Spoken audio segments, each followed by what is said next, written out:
वचन में बहुत सारे आज्ञाएं हैं। आज उसी आज्ञा के बारे में आज हम देखेंगे। कौन सा प्रधान आज्ञा है, आज हम उसी आज्ञा के बारे में आज हम देखेंगे। आगे आ जाइए बहन जी, आगे आ जाइएगा, आगे आ जाइएगा। वचन में कौन सा प्रधान आज्ञाएं हैं जो हम आज देखेंगे। उस आज्ञाओं का पालन हम लोगों को करना है। बहुत सारे आज्ञा है जो उस आज्ञा को हम पालन नहीं कर पा रहे हैं, इसलिए हमारे जीवन में, अपने परिवार में बहुत सारा परीक्षाएं आते रहता है। हम आज्ञाओं के बाहर हम लोग जीते रहते हैं, आज्ञाओं के अधीन में हम लोग नहीं रहते हैं। उसी आज्ञाओं के बारे में आज हम देखेंगे। आइए हम देखेंगे निर्गमन उसका 20 अध्याय 2 से 21 तक हम ध्यान देंगे। कौन सा आज्ञाएं हैं, आज हम उसी आज्ञा के बारे में आज हम सीखेंगे। तब परमेश्वर ने ये सब वचन कहे, मैं तेरा परमेश्वर यहोवा हूँ जो तुझे दासत्व के घर अर्थात मिस्र देश से निकाल लाया है। तू मुझे छोड़ दूसरों को ईश्वर करके न मानना। फिर से पढ़िए 2। तब मैं तेरा परमेश्वर यहोवा हूँ, मैं तेरा परमेश्वर यहोवा हूँ जो तुझे दासत्व के घर से अर्थात मिस्र देश से मिस्र देश से निकाल लाया हूँ। तू मुझे छोड़ दूसरों को ईश्वर करके न मानना। तू मुझे छोड़ के दूसरा प्रभु को नहीं मानना। ये मेरा पहले आज्ञा है। हालेलुया। यहाँ पे मिस्र देश में जो इजरायलियों के लोग बांधे हुए थे, प्रभु ने छुड़ा के लाया। 20 अध्याय निर्गमन 20 अध्याय पुराना नियम में उसका 2 से 21 तक। यहां पे हम देखते हैं मिस्र देश में जो प्रभु के लोग थे, उसको फारो ने क्या किया, बांध के रखा था उसको, और दिन रात काम करवाता था। आज भी हम लोग ऐसे बहुत सारे चीजों में बांधे हुए हैं। कोई तो बीमारी में, कोई तो परीक्षा में, कोई तो अलग अलग चीजों में। एग्जाम्पल दे रहा हूं, ऐसे हर चीजों में हम लोग बांधे हुए हैं। उसी बंधन से प्रभु ने हमको छुड़ा के लाया है। उसी प्रभु जो हमको आज तक जीवित रखा है, उसी प्रभु हर खतरों से हम लोगों को उद्धार किया है, अपने परिवार को, जीवन को संभाल के रखा है। उसी प्रभु को हम भूल ना जाए। इसलिए यहाँ पे कहते हैं प्रभु 3 में वो कहते हैं, थोड़ा पढ़ दीजिए 3 में क्या लिखा है। तू मुझे छोड़ दूसरों को ईश्वर करके न मानना। छोड़ के दूसरे प्रभु को क्या नहीं करना, ईश्वर करके न मानना, प्रभु करके नहीं मानना करके हम यहाँ पे देखते। क्योंकि मैं तुझे बचाया हूं, वो जाल से तुझे मैं उद्धार करके लाया हूं। सबसे पहले आज भी बहुत सारे लोग बहुत सारे जालों से प्रभु के द्वारा उद्धार पाए हैं, बीमारी से छुटकारा पाए हैं, हर एक परीक्षा से प्रभु ने बचाया है, हर एक मुसीबत से बचा है। काम नहीं था, काम ने दिया है। बीमारी में थे, प्रभु हमको छुटकारा दिया है। हम लोग हर चीजों में फंसे हुए थे, प्रभु ने उद्धार किया है। उसी प्रभु को भूलना नहीं है। प्रभु हमको कहते हैं मुसीबत आने से भी, परीक्षा आने से भी उसी प्रभु को भूलना नहीं है, जो प्रभु हमको आज तक जीवित रखा है, आनंद दिया है, खुशी दिया है, हर समस्या से हम लोगों को वो उद्धार किया है। आज बहुत सारे लोग आज का दिन में मर के कोई तो भी स्वर्ग गए हैं, कोई तो भी नरक को चले गए हैं, लेकिन प्रभु हमको मौका देते हुए आज तक अपने परिवार को संभाला है। क्यों संभाला है? क्योंकि हमारे जीवन को, परिवार को वो पवित्र बनाना चाहते हैं, वो अच्छा इंसान बनाना चाहते हैं कि हम उसके नाम पर इस धरती पर अच्छा से जिए और उसके नाम के द्वारा हम एक दिन उसके राज्य में प्रवेश करें। हमारे द्वारा कुछ आत्माएं उद्धार पाए, जो आत्माएं आज भटक रहा है। हालेलुया। हम नीचे जाएंगे, 4 में क्या लिखा है। तू अपने लिए कोई मूर्ति खोद कर न बनाना। तू अपने लिए क्या नहीं करना? मूर्ति खोद कर न अपने बनाना। हाथों से मूर्ति नहीं बनाना। आज भी बहुत सारे लोग, बेटा आप आगे आ जाओ, बेटा आप आगे जाओ। सुरेश थोड़ा देखते रहना बेटा, थोड़ा देखते रहना। नीचे यहाँ बैठ जाओ बेटा, नहीं तो आगे भी बैठ सकता है, बड़े लोग थोड़ा जगह दे देना। आगे आ जाओ बेटा, आगे जाओ, आगे चले, आगे चले। फिर से हम रिपीट करेंगे। तू अपने लिए तो अपने लिए कोई मूर्ति खोद कर न बनाना, कोई मूर्ति खोद कर हाथों से नहीं बनाना या अपना बुद्धि ज्ञान से नहीं बनाना। जीवित परमेश्वर का कोई भी पूजा नहीं कर सकते हैं। अपना हृदय से उसको बुलाना है। हालेलुया। अपना हृदय से उसको बुलाना है, पुकारना है। मैं किसी धर्म के बारे में नहीं बोलता हूं।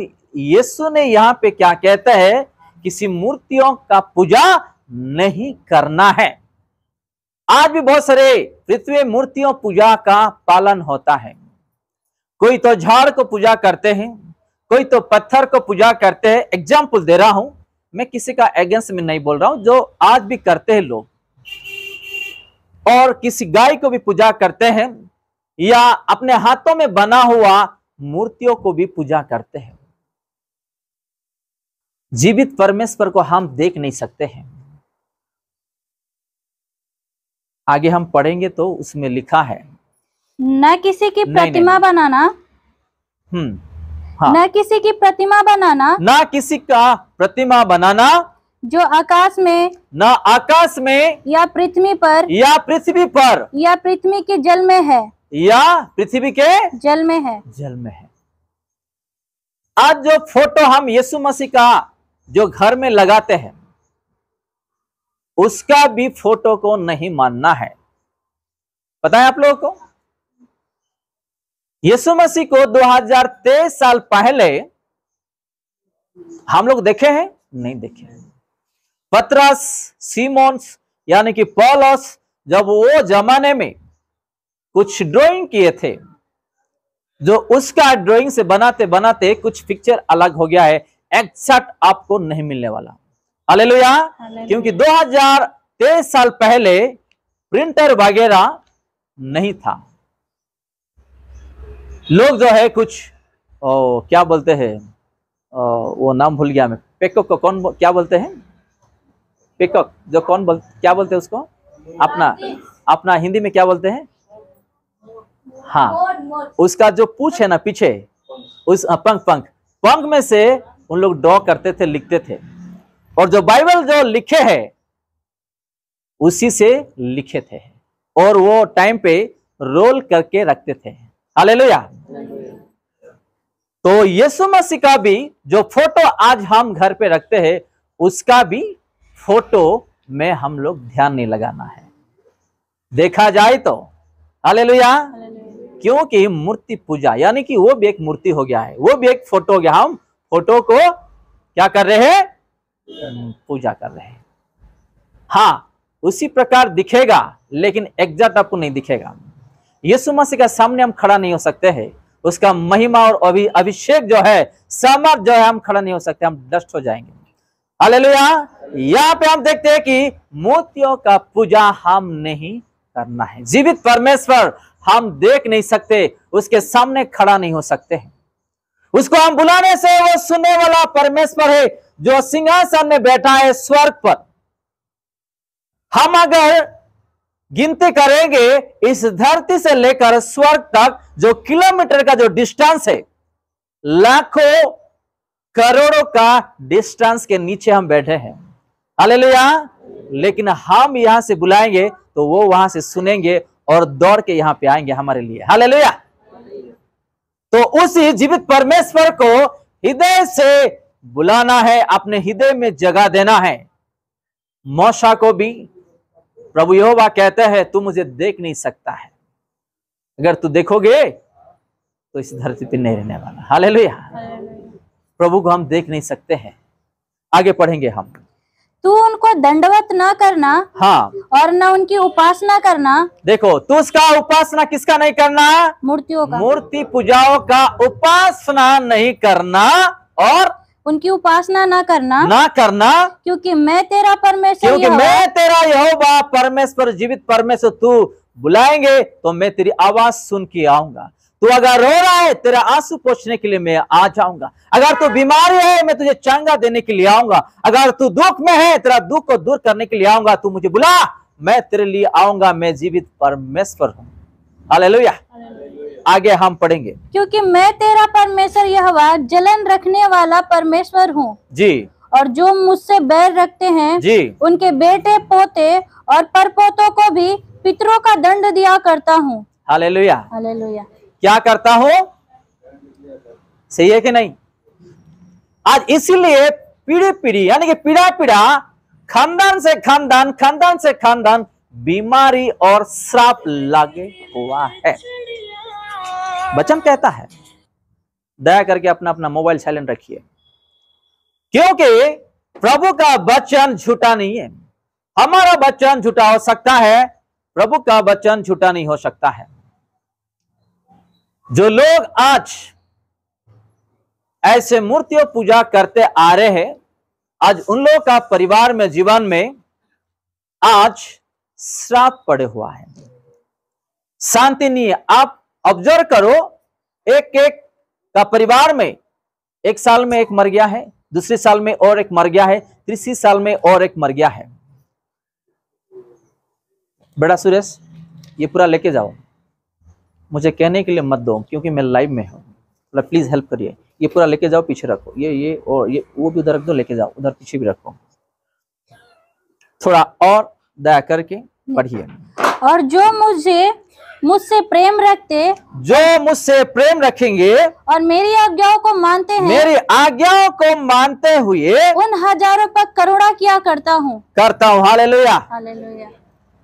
देखो पहले क्या लिखा है, और जो लोग उससे पहले 5 हम पढ़ेंगे, थोड़ा लास्ट वाला लाइन।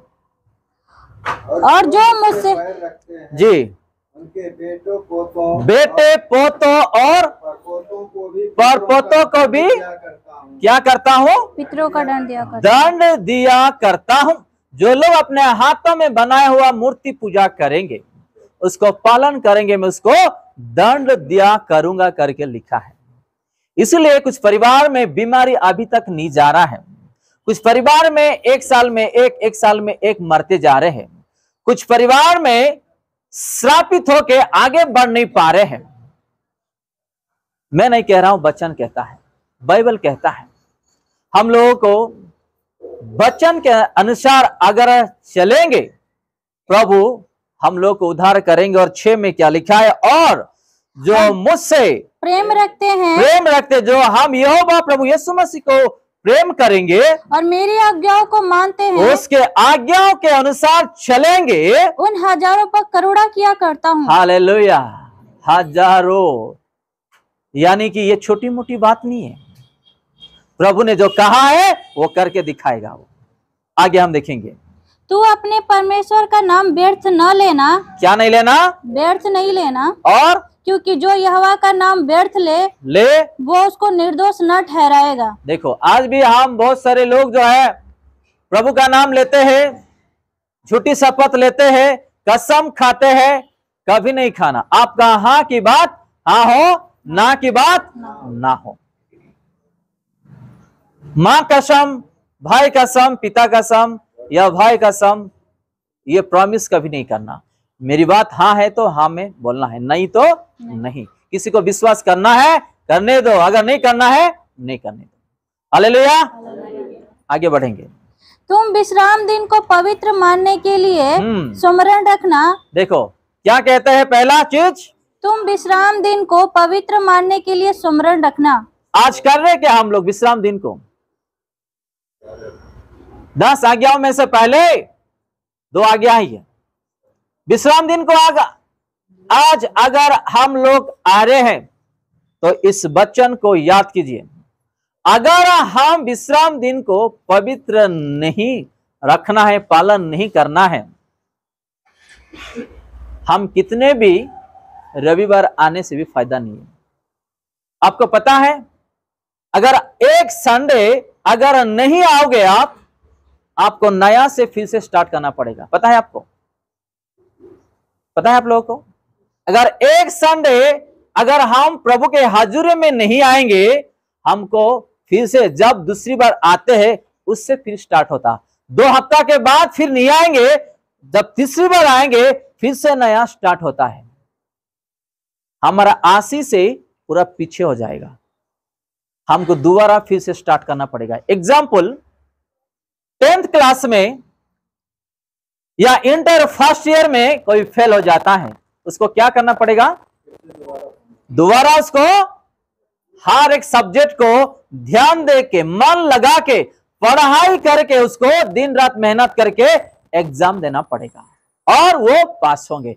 वैसे ही हमको फिर से क्या करना पड़ेगा? स्टार्ट करना पड़ेगा। अगर एक दिन हम लोग प्रभु के हाजुरी से दूर हो जाएंगे, 1000 दिन का आशीर्वाद पीछे हो जाएगा। हालेलुया। प्रभु का आशीष को कभी भी हम लोग ठुकराना नहीं। आज भी बहुत सारे लोग रविवार का दिन में ही पार्क को जाते हैं घूमने के लिए, सिनेमा को जाते हैं देखने के लिए, घर में लोगों को बुलाते आपस में बैठ करके आनंदित करने के लिए। कोई बिजनेस को जाता है, कोई नौकरी को जाता है, कोई किसको मिलने के लिए जाते हैं। यही पवित्र दिन, इसलिए प्रभु देखते देखते देखते टाइम देते हैं, मौका देते हैं और दिया हुआ चीज भी वो लेके चले जाते हैं। मैं तुझे इसलिए दिया हूं कि तू, तेरा दान दौलत, तेरा नौकरी, तेरा बिजनेस, तेरा पढ़ाई, तेरा जिम्मेदारी मल्टीप्लाई हो। हालेलुया। कि मैं तुझे हर रविवार को आशीष दूं और मैं तुझे वचन से बात करूं, तू मेरे जो समर्थ है मैं तुझे दे के यहां से खाली हाथ नहीं भेजूंगा, तुझे फुलफिल करके मैं भेजूंगा।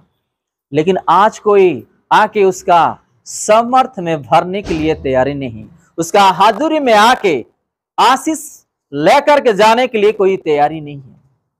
शैतान ऐसा करता है, शुक्रवार से शनिवार रविवार किसी को माथे का दर्द लाता है, किसी को बुखार लाता है, किसी को काशी लाता है, कोई सडनली घर पे आ जाते हैं या कोई सडनली फोन कर देते हैं। यही शैतान का चाल है हम लोगों को रुकने के लिए, ताकि हम प्रभु का आशीर्वाद से दूर हो जाएंगे। फिर से हम पढ़ेंगे वो रविवार का दिन के बारे में। तुम विश्राम दिन को पवित्र मानने के लिए सुमरण रखना। हाँ, 6 दिन तो तू परिश्रम करके, 6 दिन देखो क्या कह रहे यहाँ पे यहोवा, 6 दिन तू 6 दिन मैंने आप लोगों के लिए दिया हूँ। मेहनत कीजिए आपके परिवार के लिए, बच्चों का पढ़ाई के लिए या अपना घर बढ़ा के लिए, खाने पीने के लिए। 6 दिन मैंने दिया हूँ। कितना दिन? 6 दिन। 1 नहीं, 2 नहीं, 3 नहीं, 6 दिन। फिर भी लोग आज जो है 7-7 दिन काम करने के लिए जाते हैं, इसलिए बहुत लोग आज फेल हो जाते हैं।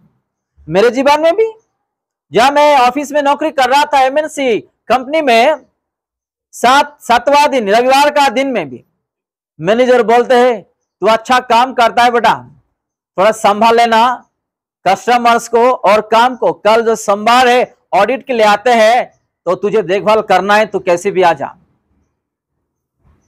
बोल दिया जाना पड़ता है।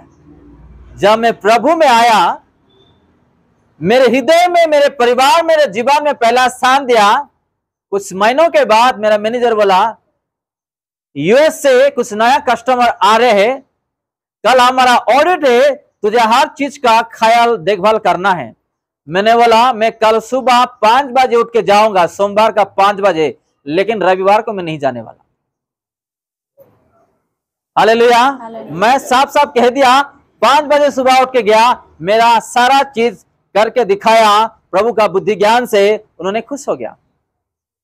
और कभी वो दूसरी बार मुझे बोला नहीं कि तू संडे आ करके। अगर कुछ काम होता तो मैं क्या करता था, सैटरडे का दिन में 12 बजने दो, 1 बजने दे, सुबह 3 बजने दे, पूरा चीज मैं लिपटा के मेरा घर वापस आता था। सोमवार का दिन में मैं ऑडिट के लिए जाता था। हालेलुया। अगर हम प्रभु से बुद्धि ज्ञान पूछेंगे, वो जरूर आपको हजारों, 100, 500 लोगों को संभालने के लिए कैपेसिटी देगा वो। हालेलुया। किससे कैसा बात करना है, लोग कैसा हैंडल करना है, प्रभु आपको सिखाएंगे, आप अगर दिल से उसको पूछोगे। मैं जब नया नौकरी करने के लिए मुझे पोस्ट मिल गया, मेरे हाथ के नीचे 160 लोग काम करते थे एक ब्रांच में, दूसरे ब्रांच में लगभग 230 लोग काम करते थे और मेरे हाथ में 260 कस्टमर थे। ये पूरे लोगों को अकेला संभालना, मैं दिन रात मेहनत करता था, मुझे मेंटल आ जाता था, चैन नहीं आता था, मैं सो नहीं पा रहा था, इतना फोन आता, इतना ईमेल्स आता, मैं कर नहीं पा रहा था। जब प्रभु में आया, जब प्रभु को पूछा, प्रभु ने नो टेंशन यानी कि बिना टेंशन का काम संभालने के लिए प्रभु बुद्धि ज्ञान दिया। हालेलुया। प्रभु के नाम में असंभव कुछ भी नहीं है। अगर बिजनेस करना चाहते हो प्रभु से पूछो, अगर कुछ जिम्मेदारी लेना चाहते हो प्रभु को पूछो, अगर पढ़ाई करना चाहते हो तो प्रभु को पूछो, अगर लोगों को अच्छा से हैंडल करना चाहते हो तो प्रभु को पूछो। प्रभु आपको ऐसा सामर्थ देंगे, बुद्धि ज्ञान देंगे, आपके बातों से सब कुछ वो आशीर्वाद जो वर्ड से रिलीज होगा यीशु के नाम से, और सब कुछ सफलता होगा। आपका कॉल आने का भी धीरे धीरे कम हो जाएगा। आप एक वर्ड्स बोल देंगे, उसी वर्ड से वो चलते जाएंगे। हालेलुया। पहले हम लोगों को प्रभु का वचन के अनुसार चलना है, उसके हाजिरी में आना है। हर हफ्ता आपका बिजनेस का, आपका पढ़ाई, आपका नौकरी, हर चीजों में प्रभु आपको ब्लेस करेंगे।